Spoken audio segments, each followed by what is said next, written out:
Hi, everyone. Welcome to episode 2 of Villain for All Seasons. I'm Dan with Ben. What's up? It is January 15th, 2021. As always, exciting news, everything going on in the world. We will provide some unsolicited opinions about everything, as well as talk to a Chicago public school teacher. Well, I'm going to surprise you with this, but I think we should talk about the most important news of the week, Armie Hammer. Oh, yeah, I read on this too. Yeah. Do you want to introduce the story?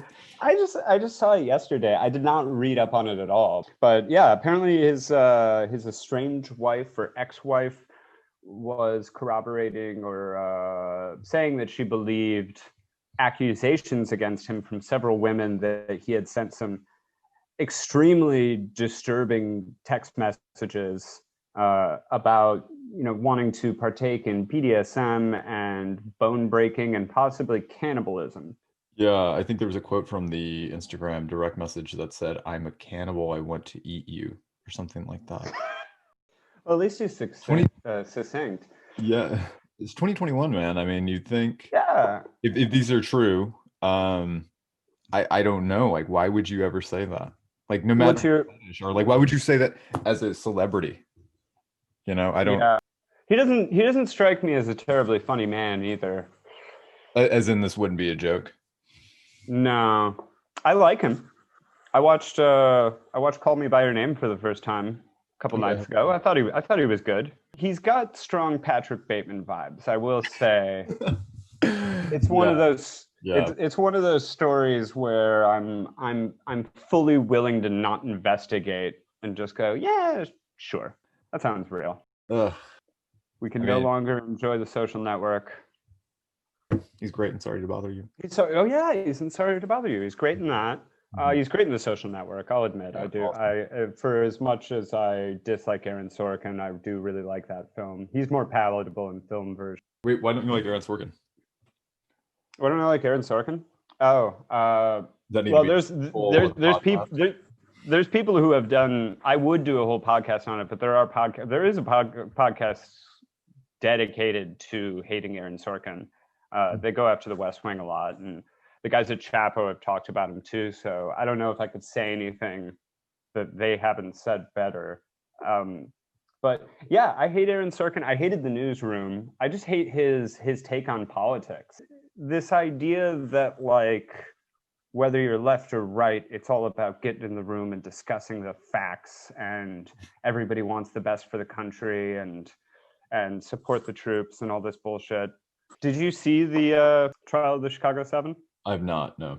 Oh, oh, it's the acting is good. There's some good acting in it. Like Sacha Baron Cohen's really great. I love Jeremy Strong.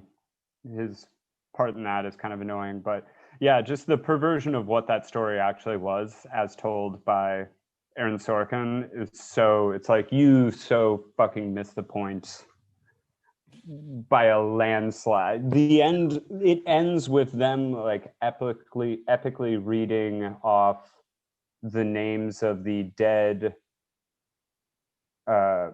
U.S. troops in Vietnam, and like everybody in the courtroom stands up to respect the troops, and it's just like, oh fuck you, Sorkin.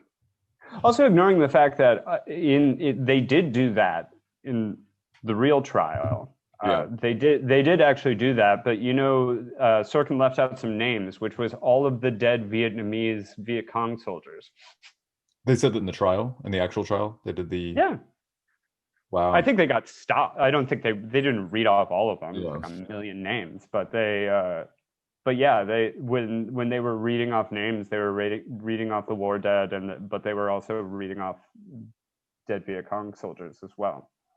I think I told you this, but I have a friend who big West Wing fan, but never finished it. And they were trying to watch during the Trump years, but they had to stop because they felt like Trump corrupted what the West Wing tried to do. So, Oh, like they couldn't watch the West oh Wing years. no. It's totally misunderstanding what actually goes on in Washington.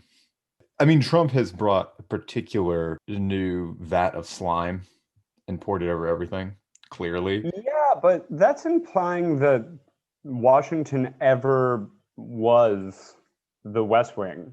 I know that's what I mean. It was not. No, Never was no. that. Why would, yeah. That's like watching Fox News and be like, oh man, I just wish we could go back to the days of Jeff Daniels when he was anchor for the newsroom. It's like, that's Yeah. that's not what it is, you fucking loser. I mean, I think that's one thing that aggravates me a lot about these like former Republicans who become like never Trumpers, and they're like, you know what, he's totally ruined the party, everything it stood for, and we hate him because he's done that. It's like you, it's like you were the party Yeah. Willie Horton had.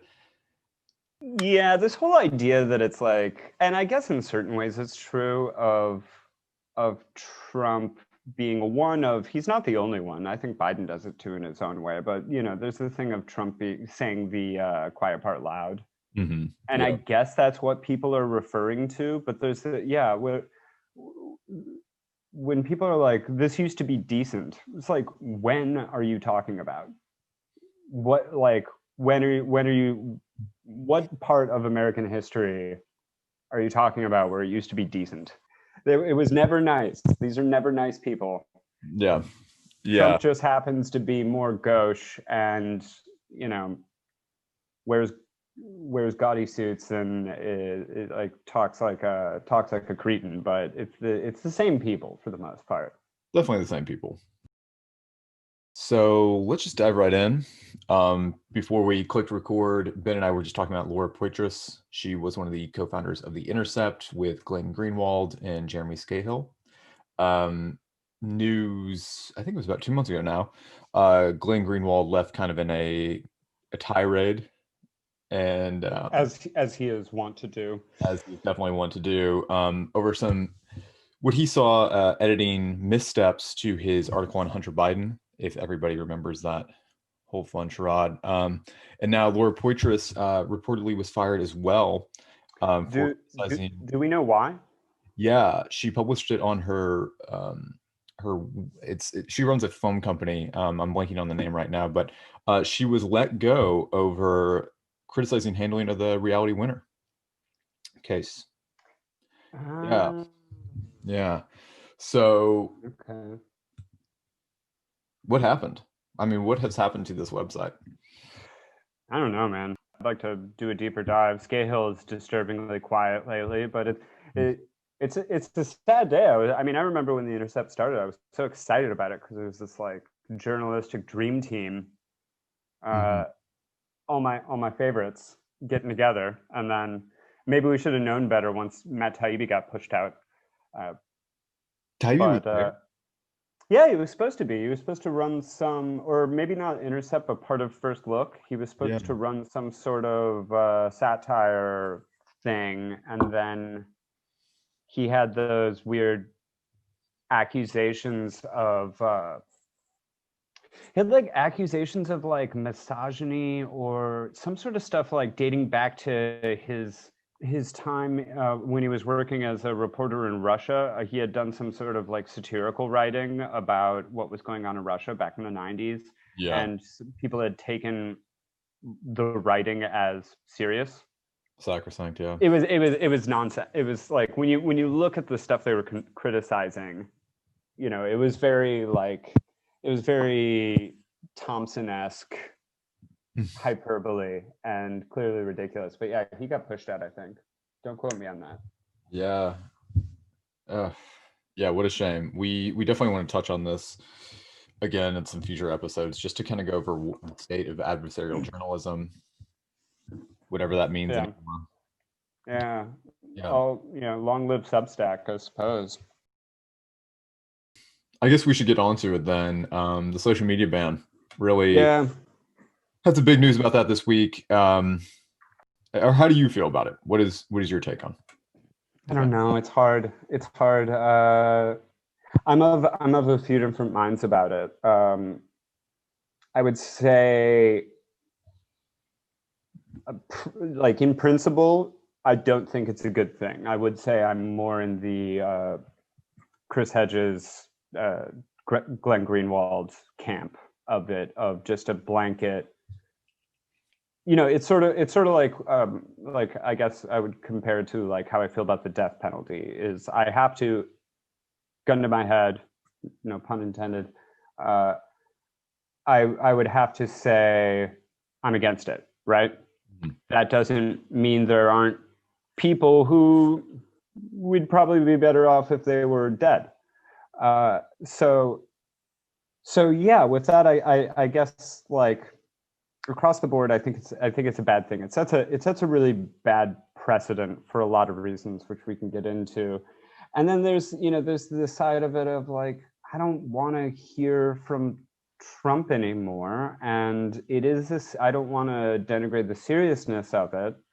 So, and also I like that he's losing the thing he loves the most. I enjoy the schadenfreude of that. And then also there's the other side of some of his tweeting is goddamn hilarious.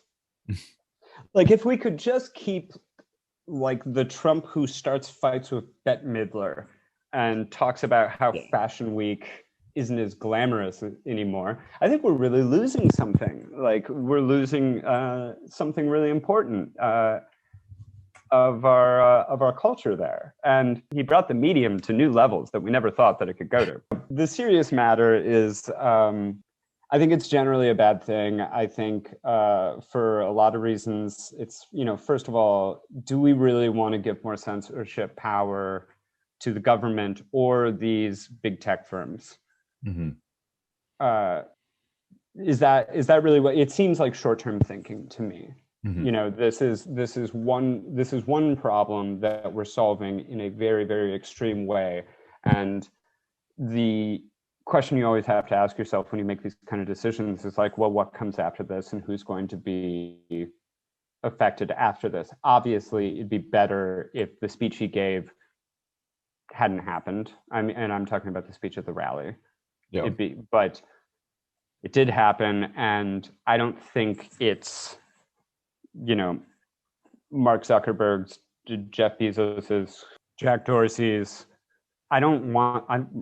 Why the fuck are they making decisions for us? I mean, we have conversations all the time. We have a whole meme culture about how evil these fucking guys are. Mm-hmm. And then all of a sudden they ban Trump, and then they're like these social justice heroes. Mm-hmm. It's a little ridiculous, and it's very short-sighted. And also, like, it's not effective, at least for now. Trump, he's not using them right now because I think he's, crying in the closet or something, hiding away from the world. But, if you want to talk about efficacy, like, he could have a press conference, he could go on Fox News, he could do a ton of things. So you're not effectively actually silencing him. You're sort of making this statement, like when Pfizer made that statement against the White House, talking about the vaccine, where it was like, don't take credit for this. You didn't do this, we did this. And it was like, and people were cheering for it. It was like, really, we're cheering for pharmaceutical companies now? Really? Who was it? Hedges said that he was saying that tech firms are not neutral arbiters. I mean, remember, they're for-profit corporations, mm-hmm. and very importantly, I think to this discussion, for-profit corporations with incredibly close ties to the security state. Sure. So, who are we empowering with this move? I'm not talking about this week. Mm-hmm. I kind of welcome not having to fucking hear from Donald Trump for a little bit. If you think that this is going to adversely affect the right wing, it's not. It's going to affect left-wing groups. I mean, this is not new with Twitter censoring people. This is the most high-profile version of it, but lest we forget, they have censored people before. They've censored Palestinian journalists and activists. They've censored WikiLeaks in a huge way, cut off funding for them. So I'm not just talking about Twitter. Obviously, I'm talking about other tech firms, cutting off not only their modes of communication, but also how they get funded. And Twitter shut off the New York Post when they did the Biden laptop scandal, which was, like it or not, like the timing or not, it was newsworthy. This is something that we're setting a precedent for going forward. And it's weird to look at Twitter's stock since banning Trump. Precipitous. Yeah, it went down, didn't it? Yeah, I mean, if you look at it even like over the past 3 months, 6 months, and the year to date, it's crazy. They really shot up, and I believe it was right before the 2018 midterms. But since the banning, it's been quite the fall, which is sad. But it also exposes it exposes their profit model. Yeah, and it's a worthy question, I think, to ask is, had he been reelected, and if he was, had he been reelected, we wouldn't have had this storming of Congress. But let's say he was reelected, he was going into his second term, and something similar did happen, this sort of incitement to violence, as we're calling it. Would they have banned him then? I doubt it. Should we move on to Biden's nominations? Yeah, let's do it. The first one I wanted to call out, this happened kind of in the midst of the siege at the Capitol, at least the fallout from that. Merrick Garland, nominated to AG, Attorney General.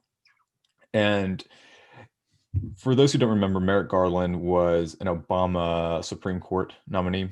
And this happened, I believe it was like just a few months before the election. Of course, Mitch McConnell blocked it. We ended up getting 3 Trump appointees during that time. One thing about Merrick Garland, he was always a moderate pick for a Supreme Court justice. People have talked about this. Sanders came out against it. Obama knew it was going to be an uphill battle since Republicans were then in control of the Senate.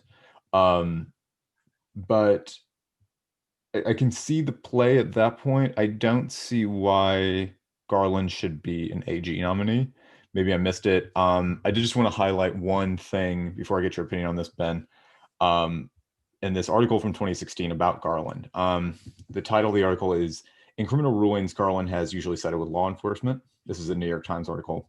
I just want to highlight this one paragraph.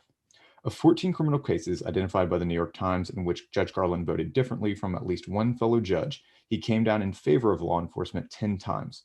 There were no occasions in those cases in which he favored a criminal defendant, going against a fellow judge and Democratic appointee who sided with the government. It's just a bold move to appoint someone your AG after the insane 2020 we've had, especially in regards to Black Lives Matter protests. And really, just over the last 4 years, these debates about inherent bias in the justice system, predominantly against people of color. So I just don't see where this nomination came from and why we're even moving forward with it, why Biden is moving forward with it. Well, I think probably the easy answer is I don't think people pay close enough attention to what that means as far as his record. And I think the public consciousness really remembers more him being blocked by Mitch McConnell than they do of anything else. I know I did. I knew that he was, let's be really clear. He was a compromise candidate when Obama nominated him. There was nothing really to be excited about with him. And that if you're on the left, if you're in any way progressive, and that's exactly why Obama, kind of foolishly, idiotically thought that he would go through. And in reality, I'm of the opinion that I don't think it matters who Obama would have put forward. I think Mitch McConnell would have stopped absolutely anybody, just because that's his bread and butter. That's his entire MO, is just fuck up and stall anything to not let the Democrats pass any sort of legislation, get anything through. And he's quite effective at that. And let's be honest, the Democrats make it pretty easy for him to do that because they don't like accomplishing stuff either.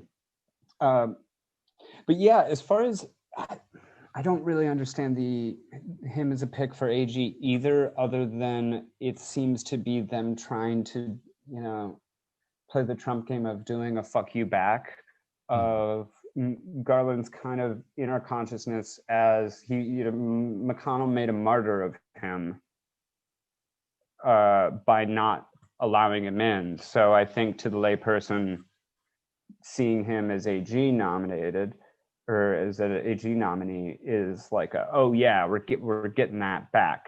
Mm-hmm. Yeah, we definitely want to talk more about the cabinet picks in a later date, probably right after Biden gets elected, with someone who actually knows a little bit more about it than Ben and I. So I guess we should lead into the interview. Yeah, sounds good. We will be speaking to a Chicago public school teacher for special education. They are in the elementary school system there. There has definitely been some controversy around the reopening of Chicago public schools in the midst of COVID-19 outbreak. Again, this interview is going to be anonymous, just so they can speak a little bit more freely about the subject. We look forward to hearing from them. Hey, everybody. We are speaking with a special education teacher for Chicago Public Schools. They wish to remain anonymous just to be able to speak freely. We're just going to be talking about the reopening plan. It has been a fierce debate in Chicago, especially regarding COVID-19 and all the regulations. I've been following this person on Twitter for a while. We're going to not disclose their handle just to, again, keep it anonymous. But I want to discuss this because it is such a fierce debate in my home state of Illinois and one of the places I love, Chicago. So we're going to dive right in. Just to kick it off, let's look at both sides of the story. Can you provide Mary Lori Lightfoot's side of things and then the Chicago Teachers Union side? Sure. So Lightfoot's side has been a little difficult to grasp in that the narrative changes a bit. And I think that's something that has made negotiations about a safe return pretty difficult. So back in March of 2020, when the first case was discovered at Vaughn High School, which it should be noted is a school that exclusively serves students with profound disabilities. That school was shut down, people were quarantined, and then it very quickly was starting to come out that the spread was way larger than anybody could have anticipated. A lot of teachers were asking, are we closing? Can we shut down for 2 weeks as other schools have done? It was very up in the air about what was going to happen. Lightfoot gave a press conference stating that she did not believe it was in the best interest of the students, particularly homeless students and students who have food security issues, to shut down the schools. However, about 3 hours later, Illinois Governor Pritzker went and mandated that all Illinois schools close. So the decision was kind of made for her by the governor. It was pretty clear after a while that a safe return of any kind wasn't going to be feasible for the remainder of the 2019-2020 year. So everybody sort of started to think ahead to the next school year. And as the summer rolled on and things essentially weren't getting better, the pandemic was still very much a reality. People were wondering if we were going to have to come back in person, if we were going to do hybrid. Lightfoot said she was going to let the data guide her, but that goalpost kept changing. At one point over the summer, she said we wouldn't return if the citywide infection rate was higher than 4%. And then that percentage point just got lost. It was like, it didn't exist anymore. And by the time, so CPS starts this day after Labor Day. And so by August, Lightfoot and CPS CEO Janice Jackson were saying that they wanted to do a hybrid return, which would essentially be you do 2 days in person in the school, and then the rest of the time you're online. The Chicago Teachers Union vehemently opposed this. They felt there was not enough time to plan. They were not included at all, or I should say, were not included in that negotiation process whatsoever. It was all behind closed doors. Community wasn't involved in that process. So CTU pushed back on it pretty fiercely.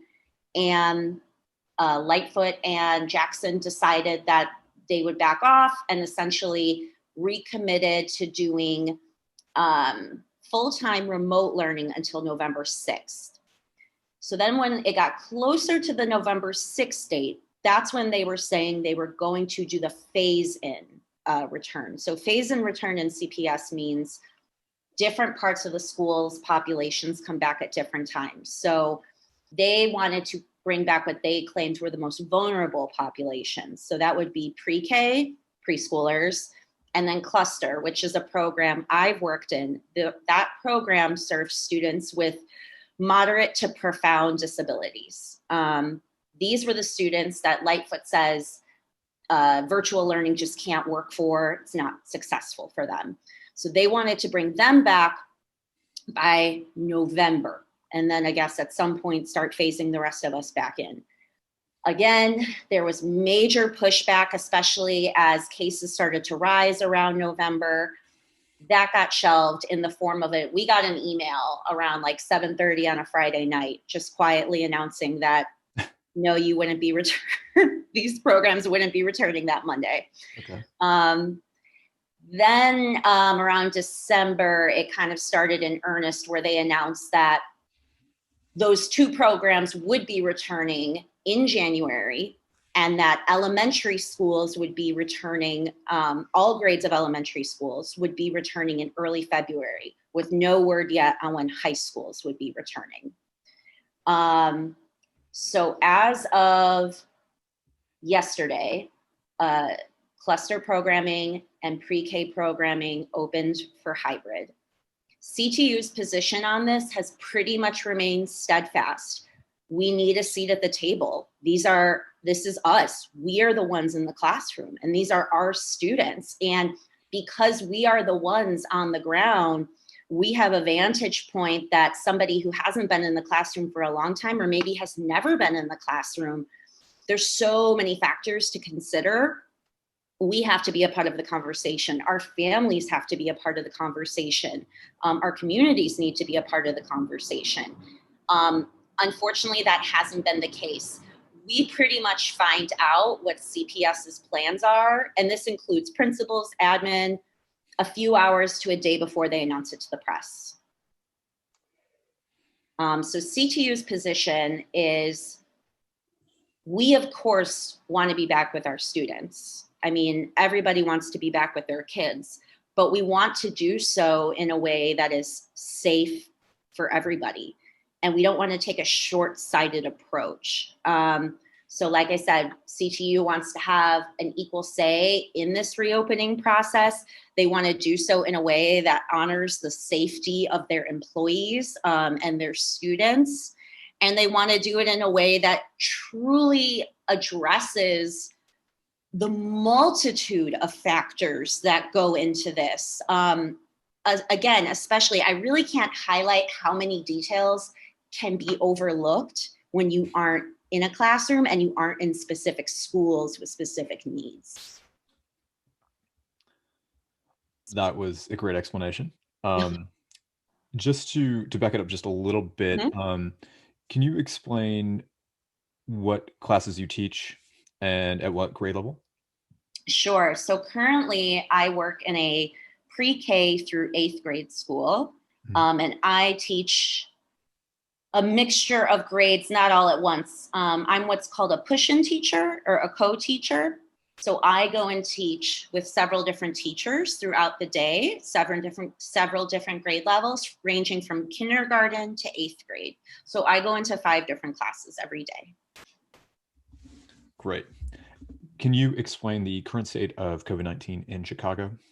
Sure.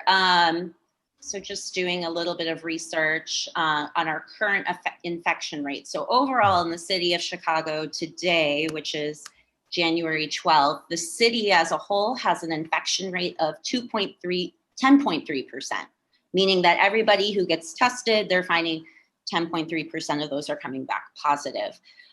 This obviously varies greatly by neighborhood, right? We know that not all places are affected the same way. In my school's neighborhood, which is on the west side of Chicago, which is a primarily Black neighborhood with many of its citizens being frontline workers. The current infection rate is, as of today, 11.1%, but it has been as high as 20% in that neighborhood. In a neighborhood I used to work in, which is very Little Village, which is closely located, at one point they had a 24% infection rate. Our neighborhood's positivity rate has always trended higher than the city on average. And it should be noted that this past Sunday, which was the day before the scheduled return for preschoolers and cluster program, Mayor Lightfoot actually extended the Chicago stay-at-home advisory by an extra 12 days because of the infection data. Two things I want to focus on there. The original goalpost was 4% to return, right? That was a comment she made to journalists in summer. We have not heard of that since, and the union has really been trying to get CPS to stick to a number. Like if this neighborhood increases over X amount percent of infection rate, schools will close down. They will not commit to a number, at least not on paper. Interesting. And then the second thing I wanted to talk about is I hear with the stay-at-home order, it's created some confusion. Can you talk about that? Yeah, so, and it's so funny, even your wording. So it's technically not an order, it's an advisory, which I guess is like the level just beneath a mandate or an order. It's a very strong suggestion from the city. We'd like it very much if you would. Yeah. Almost insist. Exactly. It'd be great. Yeah, this would be great if you could do this for us. If you feel like it. Yeah, I mean, but that being said, restaurants are still open, bars are open with certain limitations. Public, churches, businesses such as shopping malls, things like that. And the truth of the matter is, from what I've seen here, and I'm certain it's probably happening in other parts of the country, the United States, because of the result, a lot of businesses are just bucking the guidelines. Because one, there's absolutely no one coming to help them financially, and they can't take the windfall of not having business. And two, no one's really going to stop them, so they're essentially taking this risk, and human nature would be that if things are open, people will go, maybe not to the degrees that they were. So, I mean, when you walk down the streets of Chicago, it's certainly not bustling in the same way it would be with no pandemic, but there's certainly semi-outdoor, semi-covered dining happening. I have not walked past a business that is not open in some capacity. It may have limitations. You might not be able to sit and stay, but let me put it this way. Nothing is not accessible to you. Right. On the flip side of that, and then I want Ben to jump in with some questions. I wanted to talk about resources. You mentioned that in the neighborhood that you teach in now, there's been some higher rates relative to the rest of the city, and to really help those neighborhoods and schools of that in that realm. I've heard there's like a lack of air purifiers, janitors, really anything under the sun to help tamper down concerns about COVID-19 in the classroom. Can you talk about that a little bit? Yeah, so I think it's important to touch on what an average neighborhood CPS school looks like pre-pandemic. So on the average CPS neighborhood school building is anywhere from 100 to 75 years old. So these are very old buildings. During normal times in my neighborhood schools that I have worked in, the heat doesn't work. I mean, for example, a school I used to work in, when staff had to return last week, the heat just wasn't working in their part of the building. And that's not uncommon. I've taught in rooms where I have to bring my own space heater because our heat is just not up to par. AC won't work. Windows will not stay closed. Windows won't open. Sometimes the water will rust when there's rust coming out of it when you use the sink. The water will be freezing in the bathrooms for hand washing, or it'll be scalding hot and the kids can't use it. our soap is so watered down, it's useless. Our bathroom stalls don't shut. I've killed a few mice in my time, and that's true for all of my colleagues. Crumbling ceilings, things like that. So that's normal, right? Like that's pre-pandemic, as you said. That's pre-pandemic. Got it. So then in that environment, they want to create COVID safe environment, I guess. So some of the issues that have already come up in the last week and a half, right? Because staff have been back, staff of cluster programs and preschool programs have been back for a week and a half. The air purifiers that CPS purchased, so we did some research, the union did some research. The union did not purchase air purifiers according to the manufacturer that are specifically designed for spaces as big as the average CPS classroom. Sorry, just not the union, the CPS did not purchase. Correct, yes. Yeah, okay. CPS and the union found this out through teacher research because we contacted the manufacturer. Okay. And so the purifiers that we have been supplied with are not adequate to properly filtrate the air in the sizes of our classrooms. Could I just jump in there? So you're telling me that did they just tell you that they bought the air purifiers and it's all good? Yes. 7 p.m. email. Okay, and then the union had to do its own research and go, oh, actually, this doesn't do shit. Correct, because teachers, unfortunately, because we know what our status quo is, there's just such a lack of trust from the district to do anything right, especially when it's truly life or death. So the manufacturer, I guess, actually does make a purifier that is large enough for our classroom, but those were not the ones that were purchased. Right.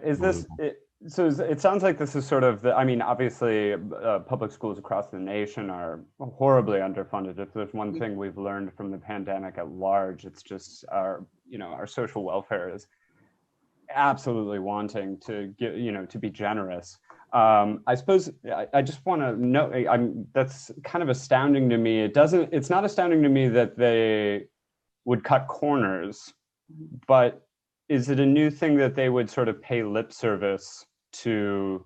Oh yeah, we covered that. Or is that a new development, or has that been? Do they do that too? Of go, no, that's real soap. It's just a special watery kind. CPS is nothing if not lip service. Okay. Unfortunately, so before I worked in public education, I worked in non-for-profits that served similar populations to what I work with now.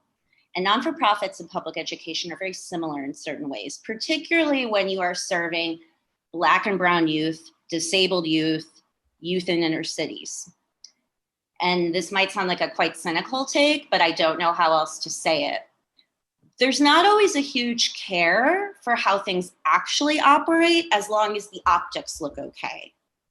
And that is certainly true with CPS. They stated, going back to Dan's point, they told us in the summer that they would hire 400 new custodians to help facilitate ensuring that schools are clean and up to the standards they need to be. As of yesterday, in a conference with City Council, they have only hired 150. Right. Is there plans to continue hiring, or have they explained why a lack of hire? They've stated that their plan is to phase in the custodians. Oh, good. Yeah, they're also trying to hire out-of-city miscellaneous employees, they're calling them, to help, because the truth of the matter is, in order to pull this plan off that CPS has proposed, we don't have enough staff in the average school building. So for example, when a teacher goes to have their prep time, right? This may be a time when the children would normally be in recess. However, we can't have recess right now. So somebody has to watch those children. So this miscellaneous hired adult would be there to watch the children. They put 2,000 of those positions up. To be clear, to work with children legally, it's a pretty rigorous background process. It's definitely not something that can certainly be done overnight. And so I think a lot of our curiosity has been how they can hire 2,000 new miscellaneous employees when hiring the average teacher can take a couple of months. I don't really like the sound of a miscellaneous anything for a specific job, if I'm honest. Yeah, and I think that's something that a lot of teachers have been trying to help parents to understand too, or that these adults who we don't know, who your children have no relationship to, who have no relationship to the school. Well, and that's got to fall on your shoulders, doesn't it? I mean, I have to imagine the reason you're so articulate about talking to us about this now is because you're the one having to answer these questions to parents. It's not. Yeah, it's not CPS. Right. No, certainly not CPS. It's, I think, and this is touching on another point. I'm really trying to explain to those who maybe don't understand. I think sometimes the human brain, you hear, oh, in-person schooling, right? You think about school, how it was when you were in school. But that's just not how it can be mid-pandemic. It will look nothing like normal school. And the children, frankly, will not be able to receive any of the actual benefits to in-person instruction because of these protocols.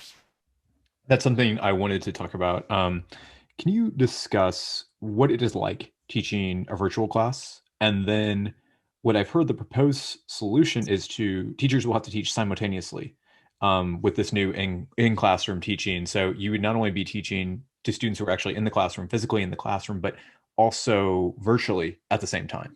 Can you discuss both? Sure. It's really funny. So yesterday during my prep, I was able to sort of have this, there was a city council hearing yesterday on the reopening. We weren't invited as CTU and principals weren't invited, but it was for CPS to have a platform to talk to our aldermen, 33 of whom are opposed to the reopening, 33 of 51 who are opposed to the reopening, about what it would look like. And one alderwoman said, trying to teach online in person is like trying to ride two horses with one ass. And that was, I think, the perfect description for it. So what the hybrid model looks like, so students come into school 2 days a week. And then when they're in school, and I'll get into this later, but I should note that the majority of students are not coming back in person. Right. So you have and in some cases, none are coming back, but regardless, you have to come in.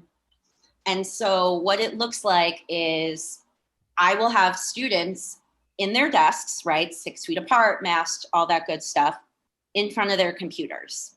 Then I will be at my desk and sitting in front of my computer with my mask on, teaching virtually. I'll have a few kids in the room, but because the majority of my students are still at home and I have to teach both groups at the same time, that's the only way I can do both. So my kids will essentially, who are coming in person, will be doing the exact same thing they would have done at home. Now they're just doing it in the school building. Interesting. Yeah, that sounds insane to me. I'll let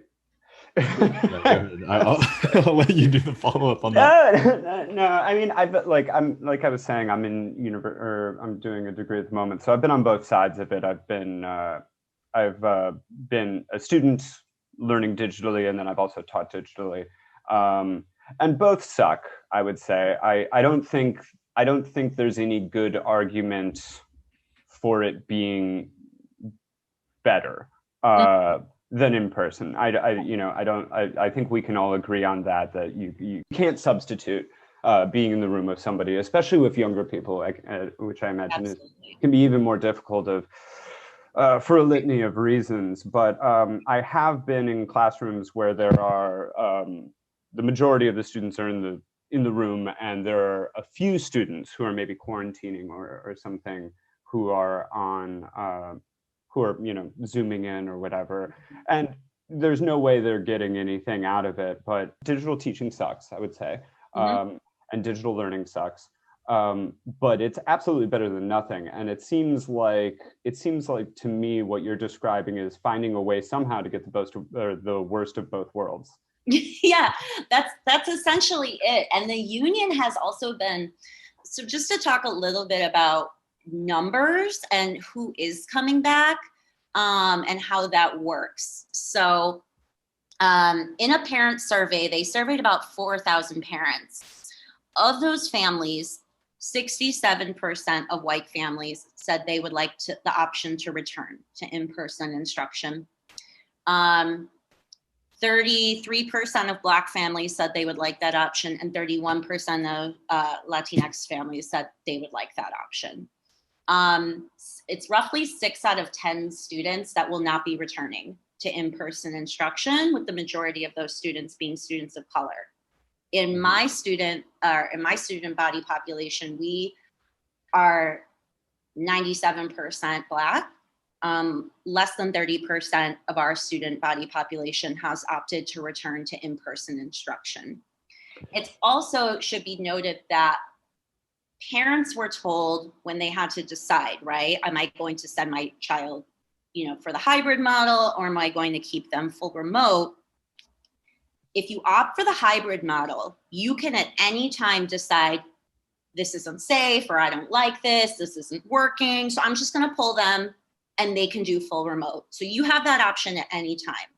But if you decided, no, I want to do remote, you cannot opt into in-person learning again until April. So a lot of parents across the district have expressed that because they were asked this back in December. Obviously, we know things can change very rapidly with COVID. A lot of people were scared of potentially losing a place in line. Maybe things would be better. Maybe things would look different. Maybe CPS would have this great plan. And nobody wants to make a decision where they feel like their child could potentially be missing out on something. Other families have stated that come hell or high water, they would never send their child back without, a vaccine being implemented. It's definitely given the impression that CPS wants to pander to its white families, which make up the fewest amount of students who go to CPS. We are a majority Black and Latinx district.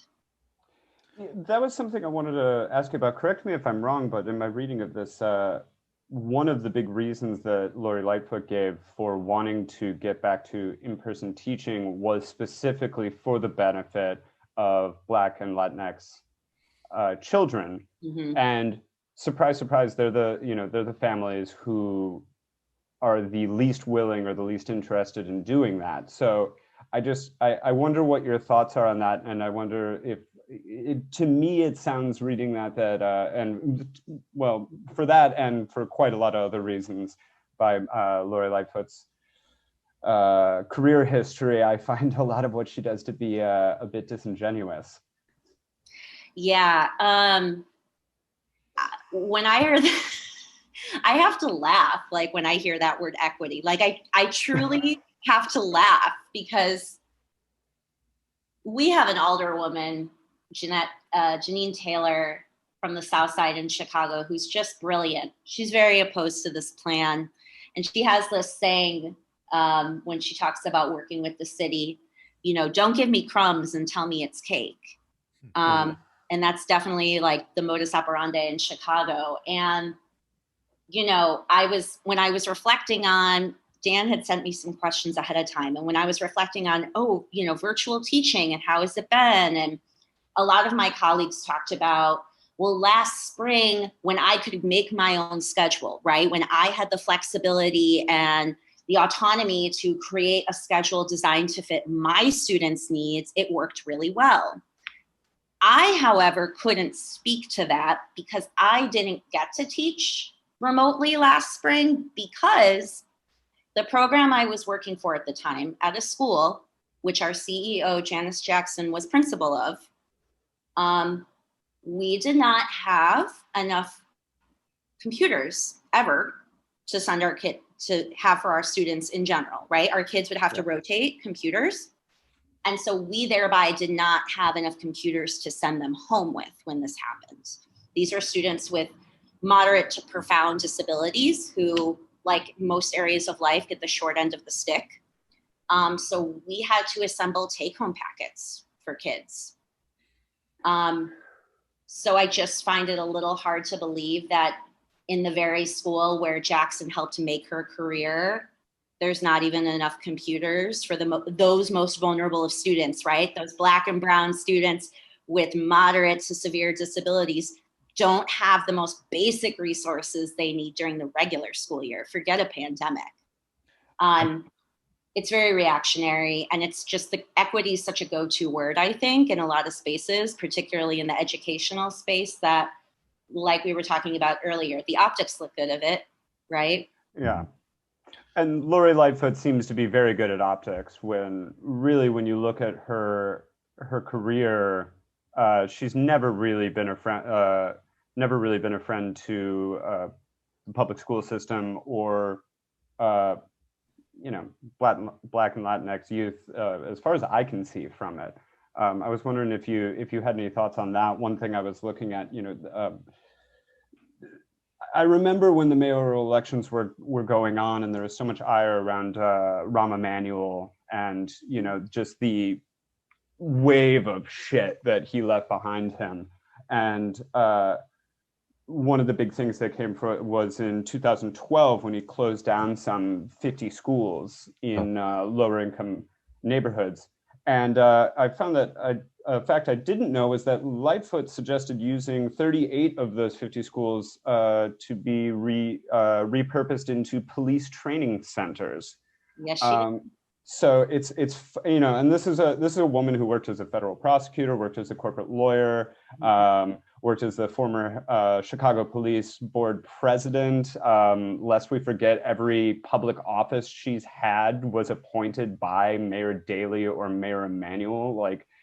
So I'm kind of amazed that she's so good at optics, because she has a dog shit record.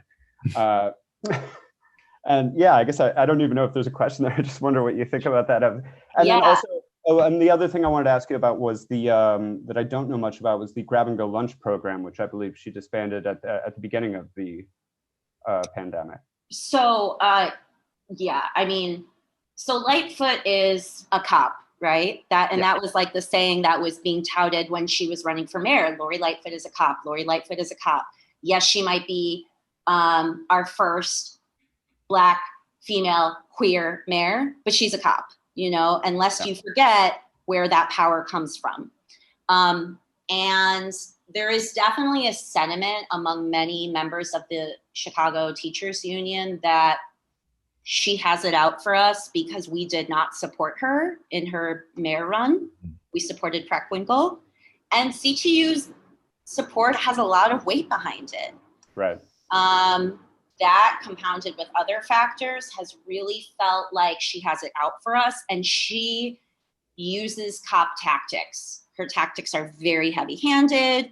They're very extreme. They may be illegal in some cases, or kind of walking that fine line between legality and illegality, because that's how she knows how to do business, right? That is what she made her career in. And going back to the grab and go lunch, so that is something that fortunately has, it is still happening. That was a program that was founded by the state senator, actually, from my school's district. Students can come to their school and grab meals. It's at my school, I believe we do it from 8 to 11. So they're not eating there, but they can come and grab hot meals. Of course, when she was talking about last spring about we shouldn't be closing schools down because we have homeless students, because, we have students who depend on the schools to eat, right? That's a problem. But that's not a problem for schools. That is a much larger problem that extends far beyond schools.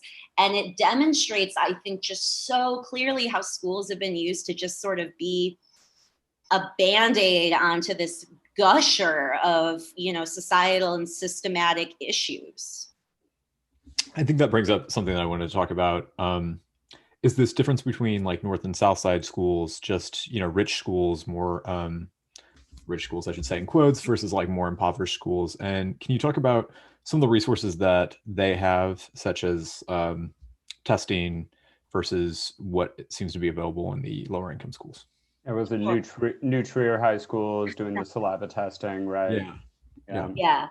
So I think something that a lot of people don't realize about Chicago public schools, and I certainly didn't until I was living in Chicago, people typically think of a school where you live in an area, right? Your public school, you live in an area, you pay taxes. Part of those taxes go towards your local school, the school that your child will go to because you live in such and such area, right? That's something that greatly affects communities, greatly affects property values, all that stuff. So that used to be true for Chicago public schools, but about 25 years ago, they implemented what some city districts have, and it's called school choice. So essentially now what is happening, and we're really seeing the results of it today, especially with things like, those 50 school closures, continued school closures, students leaving CPS, is the way it works now is schools are funded by student. And on paper, that might seem fine, right? Like you're going to get funds based off how many kids you have. But it's a lot more complicated than that. So we know that schools that have more money can offer more comprehensive programs that are going to want people to go to those schools. So now when you couple that with school choice, are you going to pick your neighborhood school, or are you going to try and pick a Whitney Young? Or are you going to try and pick a Lane Tech? Are you going to try and pick these highly populated schools with tons of money and resources at their disposal? And so it creates a vicious cycle. I work in a neighborhood school. I've only ever worked in neighborhood schools. Neighborhood schools have to take everybody. We don't have selective enrollment. So we take everybody. We get rated based off how our students perform, right? And again, we're taking everybody. So we're going to have a variety of ratings. Ratings affect our funding, which in turn affects our population. You don't want to go to a school that is not as highly rated, right? And so you're not sending your kids to that school. That school's rating is going down. They're getting less money to improve their rating because nobody's sending their kid there. And then they can't get the money they need to make the improvements to higher the rating. So it just becomes this like terribly vicious cycle. Then CPS can come in and say, you need to hit all these benchmarks within a year. We're not going to give you a lot of help to do it, but if you don't do it, your school is closing down. And that's how you can justify closing 50 schools, So thinking about that, like CPS is not an even playing field, right? It's already not an even playing field just because of the racial and economic disparities that exist within Chicago, but it's greatly exacerbated by school choice. And so when you look at, for example, a North Side school, maybe in like Lincoln Park or that kind of area, their parents and those families can do local school fundraisings, which a lot of them do. They have people who know how to write grants. They just have different advantages that a local neighborhood school like mine doesn't. And we're often scraping from the bottom of the barrel. I mean, my principal will try to get us to stay after to do different incentives and different programs, which many of us do, but which we can't get paid for because there's just not enough money in the budget anymore to pay for us to create these great programs to make our school a place that people in the neighborhood want to send their children to. In terms of how this is going to look with COVID, in theory, right, because this pandemic is everywhere, all schools should get the same supplies. All schools should be getting the same safety gear. But in the pictures we're getting this week, like we already know that's not happening. So you'll see pictures in the news where Lightfoot and Jackson are visiting a school and the kids have these like nice little plexiglass shields, and like people have these different layers of masks on. And then other teachers are saying, well, we don't have that at my school. You know, we're not getting that. There's these care pods that exist in certain schools. The one school I noted where the breakout happened, Jackie Vaughn, where the first CPS breakout happened, of course, CPS was there to make sure that Jackie Vaughn had state-of-the-art everything, because optics-wise, it wouldn't look good to not have the school where the first breakout happened be set. So, you know, they have these, they're like these plastic divisions, and then they have desks inside of them. And that's just not existing everywhere. I mean, I've been back to my school, and absolutely no disrespect to the admin who have been working very hard, and our security staff and custodial staff who have still had to come in without choice during this time. But many of the schools look exactly as they did in March when people left. It's decided what schools are, and this goes for funding, certain schools are deemed desirable within the district. The schools that are deemed desirable get the resources they need. Certain schools that are just neighborhood schools that take everyone, they're not selective enrollment, those are seen as the undesirables. And so the chips sort of fall where they may with that. Just for people who are listening and maybe you're not familiar with Chicago, can you give like an economic layout, north, south, west, and the east side, of course, is Lake Michigan. But yeah, so the north side is typically what is known as like the wealthy side, the predominantly white side of the city. If you go really far north, that changes a little bit, but that's just kind of a small pocket.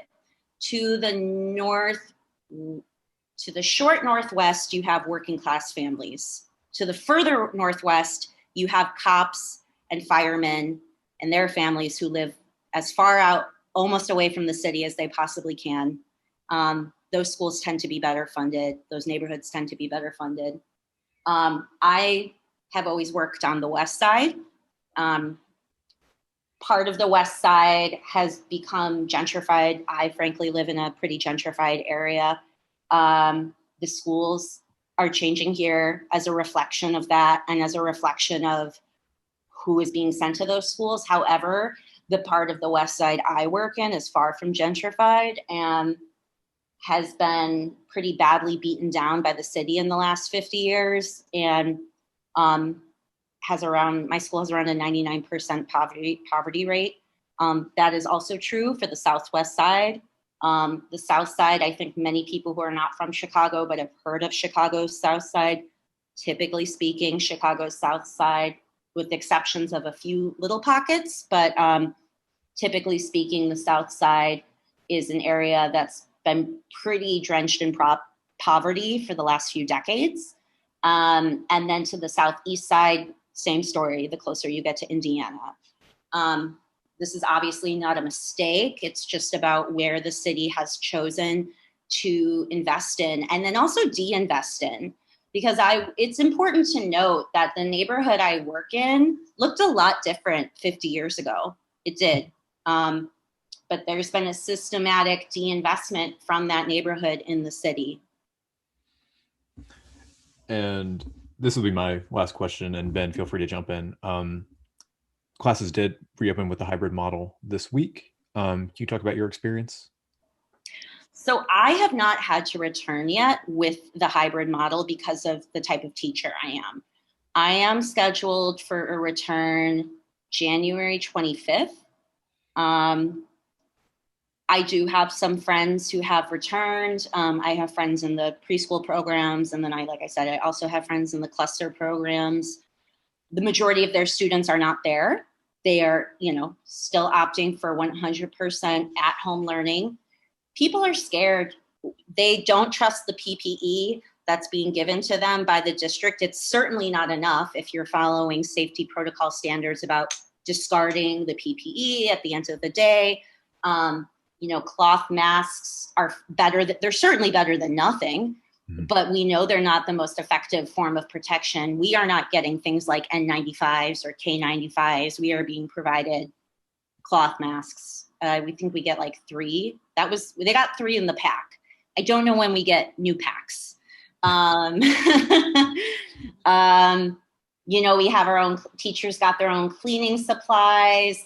So teachers, I should mention, on top of teaching, are now also responsible for the wipe down and the breakdown and the sanitation of their rooms.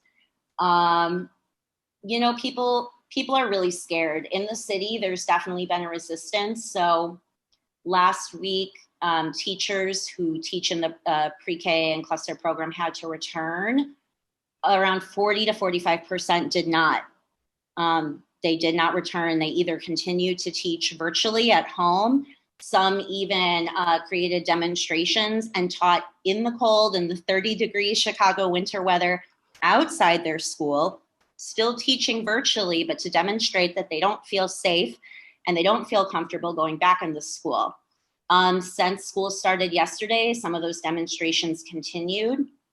CPS sent an email last night saying if such actions continued, that you would be stripped of your access. So meaning you can't access your email, thereby you can't access your classroom. And we have found out that they have done that to a few different teachers.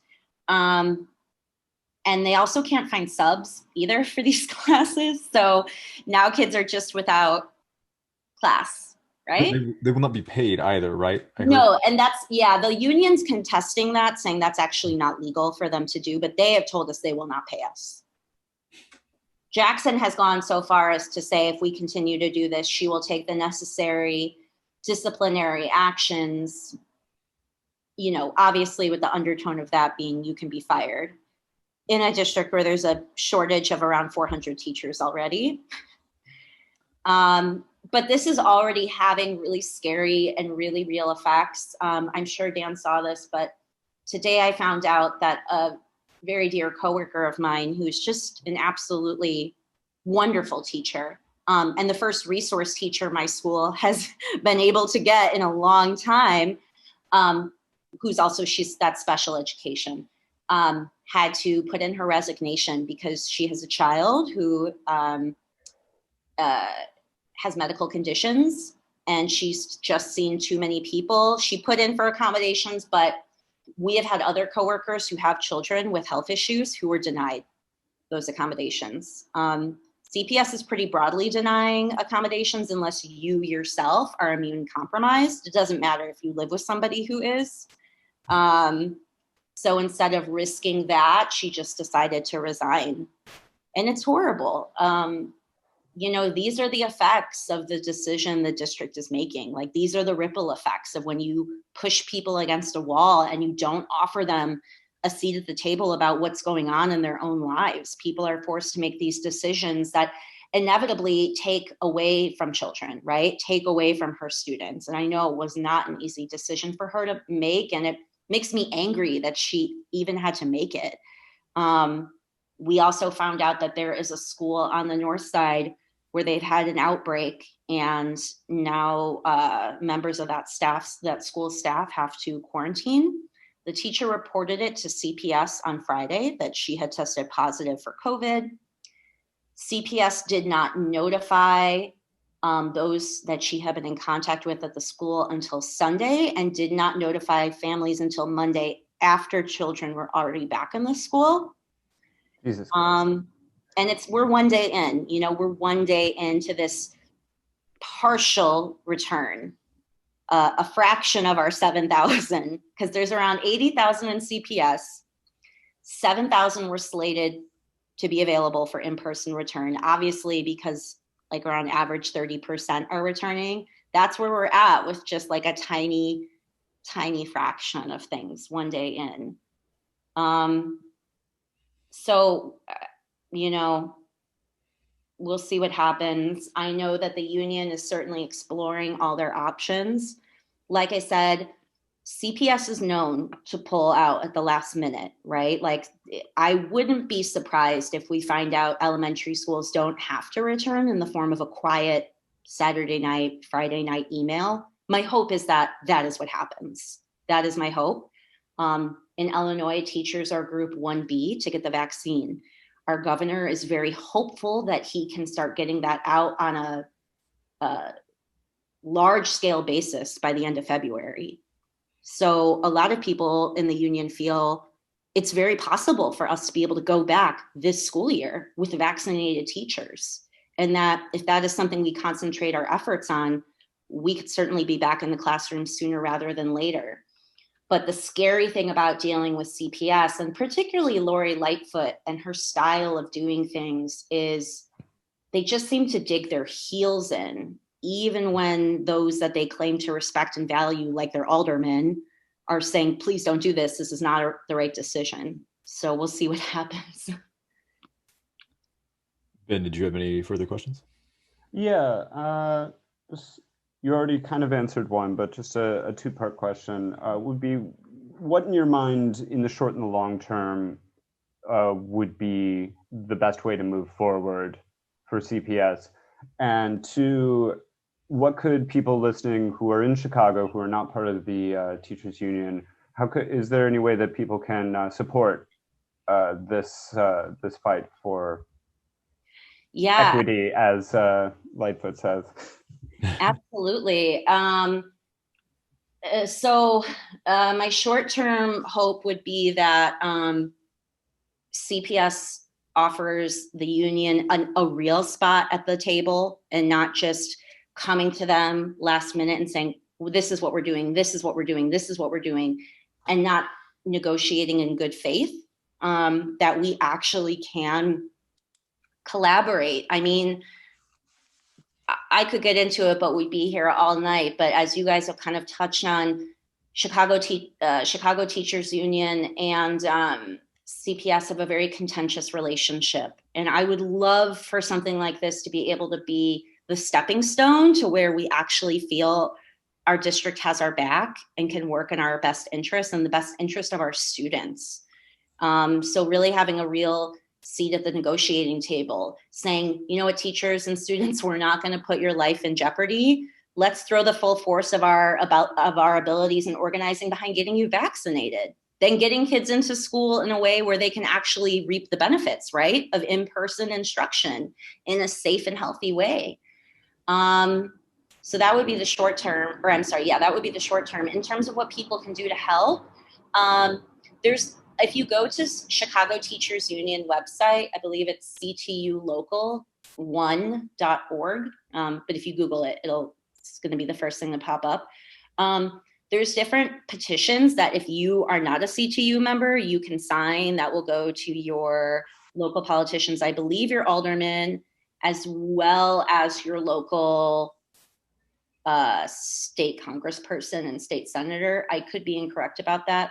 Any social media actions, just saying that you support CTU. We have lots of things where it's like you can change your icon to support the safe reopening plan. Tweeting, emailing Governor Pritzker. I mean, he will likely sign it, but we have a very exciting development. So yesterday, the Illinois State Senate passed a resolution. So there was an education bill that got passed by a Republican House about 25 years ago.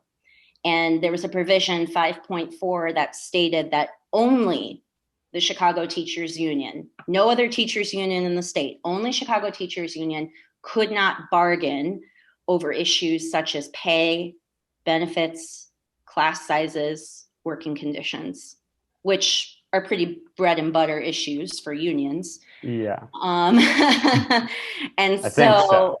Yeah, so the Senate voted to overturn that. Lightfoot actually asked that they didn't, even though she supported overturning it in her mayor run, right? Yeah. The head of our non-elected school board, that's like another thing I want to note. We do not have an elected school board. That is something you could support and tweet about and ask your state senator and state rep to support. Give Chicago an elected school board.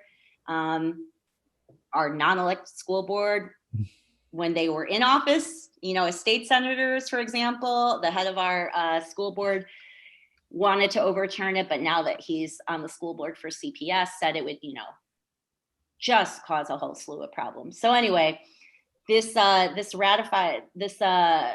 is on Pritzker's desk. Pritzker has stated in the past that he believes it's not a good law, something that should be overturned. So we're hopeful that he signs it. If he signs it quickly, that could change things for us. We may have a legal argument that what CPS is doing under these new provisions isn't legal, because we now have the ability to argue and negotiate over certain things like safety and environment that weren't there before. So that could also be a really helpful tool for us. So we'll see what happens. That's brilliant. Yeah. Yeah, that's a great way to end. Yeah, well, we can link to that when we absolutely when we post this. Thank you. And, yeah. That's all for me. Thank you very much. That was really enlightening and also very sad and disturbing. But it's yes, thank you again. Thank you for doing the good work. Yeah, absolutely, and keep fighting for that seat at the table. And we'll be in touch. Thanks, guys. Thank you.